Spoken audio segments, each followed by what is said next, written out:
Proceder. Conduzir-se, no sentido de conduzir-se, é um verbo intransitivo. Nesse sentido do comportar-se, o vereador procedeu conforme estava acostumado. Reparem, eu tenho aí o verbo proceder como um verbo intransitivo. Ele comportou-se, ele conduziu-se, e conforme estava acostumado, é o modo como ele está procedendo. Ele é um verbo intransitivo. Verbo proceder no sentido de ter fundamento também é intransitivo. Essa questão não procede. No sentido de provir, no sentido de origem, também é um verbo intransitivo. O produto procede das regiões quentes. A diferença é encontrada justamente no verbo realizar. No verbo proceder com o sentido de realizar. No sentido de realizar, ele é um verbo transitivo indireto e pede, rege a preposição a. A grande problemática é que nós não costumamos trabalhar com o verbo proceder no sentido de realizar. Então, quando nos deparamos com algumas questões, acabamos por nos equivocar em relação à utilização ou não dessa preposição. Quem procede, procede a alguma coisa. Vamos verificar na tela um exemplo? Para esclarecer melhor, para traduzir melhor o que eu estou apresentando para vocês. Ele procedeu à chamada dos membros do conselho. Notem, ele realizou a chamada dos membros do conselho. O verbo proceder aí, ele rege a preposição a. Por isso, eu tenho, inclusive, o sinal indicativo de crase. A mais A, eu encontro a fusão. Eu apresento, portanto, o sinal grave indicativo de crase. Perceberam que a fundamentação maior no assunto de regência é justamente identificar quais os valores verbais que estão sendo apresentados? Pois bem, ao identificar essas relações semânticas dos verbos na sua variação contextual, é que você vai conseguir assimilar bem o assunto de regência quando se trata, é lógico, desses verbos que vão mudar a transitividade. Falo novamente com vocês. Não será possível hoje elencar todos os verbos que mudam a sua transitividade de acordo com o contexto. Mas nós vamos ver aqueles que são mais exigidos pelos concursos públicos, os que são mais recorrentes. Vamos ver mais alguns? O verbo visar, por visto ou apontar, é um verbo transitivo direto. O gerente visou o cheque. Notem. Nós temos algumas construções que não são tão comuns assim em relação à utilização do verbo visar. Nós sabemos, já internalizamos que o verbo visar, no sentido de marcar por visto, é um verbo transitivo direto. Eis que aparecem contextos com a seguinte construção. O assaltante visou a arma no assaltado. Nós utilizamos o visar justamente porque visar é no sentido também de apontar. E no sentido de apontar, ele é um verbo transitivo direto. O outro valor do verbo visar é justamente o valor de ambicionar, de pretender. Nesse sentido, sim, o verbo visar vai requerer de nós uma preposição. Vamos ver um exemplo. Ele visava ao cargo de diretor. Percebam que nós temos aí a construção do verbo visar no sentido de pretender. Ele visava ao cargo de diretor, ele pretendia o cargo de diretor. Nós vamos trabalhar com um verbo que vai mudar a sua regência de acordo com o contexto, assim como todos os outros verbos que nós estamos identificando. O verbo visar talvez é um dos mais apresentados em concurso público, então, por favor, fiquem de olho nele.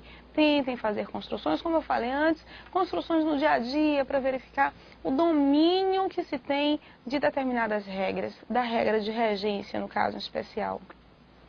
Vamos verificar um outro verbo, um verbo também que possui as suas obscuridades, vamos assim dizer, quando o assunto é justamente prova de concurso público, prova de vestibular. Vamos ver que verbo é esse? Os verbos esquecer e lembrar, acompanhados de pronomes, serão chamados de pronominais. são pronomes oblíquos, é lógico. Ele, quando pronominal, será indicado como verbo transitivo indireto. Quem lembra, lembra algo, quando não pronominal, e quem se lembra, lembra de algo. Notem, verbo transitivo indireto, quando ele é pronominal, lembrei-me de você. Desacompanhado do pronome, do pronome oblíquo, é um verbo transitivo direto. Esqueci o dinheiro. O verbo lembrar e esquecer costumam ser muito cobrados em concurso público. Vocês vão ter que identificar se já temos a presença de um objeto, se não temos a presença de um objeto, se temos a presença de um pronome oblíquo, para poder identificar bem qual é a transitividade e se a preposição é ou não possível. O verbo obedecer e desobedecer é um outro que costuma cair bastante. São outros que costumam cair bastante em concurso público, porque nós tendemos a indicar a sua transitividade direta. E ele não é um verbo transitivo direto, ele é um verbo transitivo indireto. Quem obedece, obedece a alguém. Alguns gramáticos indicam que este é um dos verbos que possibilitarão, mesmo sendo transitivos indiretos, que possibilitarão a passagem para a voz passivo-analítica. Pelo seguinte, quando eu indico, nós obedecemos às leis. Eu tenho de identificar essas leis aí apresentada pelo acento grave na contração do A mais as. Nós obedecemos às leis. Nós podemos passar essa voz para a voz passiva da seguinte forma: as leis são obedecidas por nós. Alguns gramáticos toleram essa passagem, outros, poucos, não toleram. Nós vamos ter de ficar bastante atentos se na hora da prova de concurso público aparecer uma questão desse tipo, porque aparecendo significa que eles querem que você identifique a possibilidade da migração, ok? Esses verbos que nós acabamos de ver são verbos transitivos, diretos ou indiretos, a depender de seu contexto. Alguns somente transitivos indiretos, outros mudando de contexto, variando também a sua transitividade. Nós vamos verificar agora alguns verbos que são verbos intransitivos e mesmo assim regem preposição. Olha que no início da apresentação eu indiquei para vocês. Os verbos intransitivos, eles também regerão preposição. No entanto, o termo regido não vai ser chamado de objeto, vai ser chamado de adjunto adverbial, ok? Alguns dos verbos mais tumultuados são os verbos chegar, ir e voltar. Nós temos a necessidade de indicar uma ideia de movimento. A preposição que indica movimento, as preposições que indicam movimento, sobretudo, são as preposições a e para. Para o verbo ir e o verbo chegar, eu vou ter de identificar as preposições a e para, principalmente, e não a preposição em. Por quê? Porque a preposição em vai me dar uma ideia de estaticidade. E se os meus verbos indicam movimento, eu não posso identificar essa estaticidade. Logo, nós chegamos à feira livre. Nós iremos ao shopping. Nós voltaremos da farmácia. Eu tenho aí a preposição de, que também vai conectar uma relação de trânsito com a minha ideia verbal. Mas não é ela que vai apresentar esse trânsito, é justamente a ideia do próprio verbo. Vocês vão ter que tomar muito cuidado, porque o verbo ir, por exemplo, é um verbo que nós usamos no cotidiano com a preposição em. Eu fui no shopping, eu cheguei na minha casa, e essa não é a construção adequada, de acordo com a nossa gramática de norma culta. Essa é uma transgressão. E no concurso, ele não quer a transgressão, ele quer a normatização. Em virtude disso, é justamente na norma da língua padrão, na norma culta de língua portuguesa, que vocês vão ter de focar, ok? Vamos ter alguns outros verbos que, em paralelo a esses que indicam movimento, vão indicar uma certa confusão. São aqueles verbos que indicam estaticidade que nós apresentamos com a preposição a. Vejam, o verbo situar, por exemplo. O verbo situar é um verbo que normalmente as pessoas apresentam como um verbo regido que rege a preposição a. Ele não pode reger a preposição a, porque situar me dá uma ideia de estaticidade. Se é uma ideia de estaticidade, a preposição adequada é a preposição em. Então, naqueles convites de casamento, receberemos os nossos convidados na maison situada à Rua do Paraíso. Inadequado. Pelo seguinte, eu não posso ter uma maison situada à Rua do Paraíso, já que a vai me dar essa ideia de trânsito. Eu tenho uma maison situada na Rua Paraíso, ok? Então não estraguemos a nossa festa, coloquemos no nosso convite uma indicação mais adequada, ok? Juntamente com o verbo situar, nós temos o verbo morar.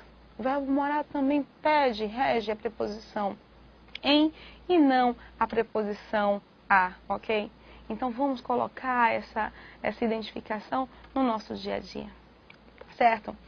Além desses verbos intransitivos, nós vamos ter verbos transitivos diretos e indiretos que vão nos dar uma certa confusão. Sobretudo, justamente o verbo preferir, um verbo que está na nossa infância. Quando criança, falávamos o tempo inteiro, eu prefiro chocolate do que salada. Pois bem, eu não prefiro chocolate do que salada. E nós ainda adicionávamos aí um intensificador. Eu prefiro mais chocolate do que salada. Não estamos aí traçando uma comparação. Nós não podemos permitir, não se permite, aliás, não se permite nem o mais, nem o do que. O adequado seria para esse verbo, o adequado é para esse verbo, um objeto direto e um objeto indireto regido pela preposição a. Eu prefiro chocolate à salada, ok? Não erremos mais. Por fim, existem alguns verbos que podem ser tanto transitivos diretos quanto transitivos indiretos. Vejamos o exemplo. Os verbos pagar e perdoar. Eles não mudam o sentido, mas podem ser transitivos diretos ou indiretos, dependendo do tipo de objeto que apresentam. São verbos transitivos indiretos, exigem a preposição a, quando o objeto refere-se a agente, pessoa. Vamos ver aqui alguns exemplos. Nós pagamos ao cobrador. Deus perdoa aos homens arrependidos. Nós temos aí cobrador e homens que são pessoas e, portanto, meu verbo vai ser transitivo e indireto.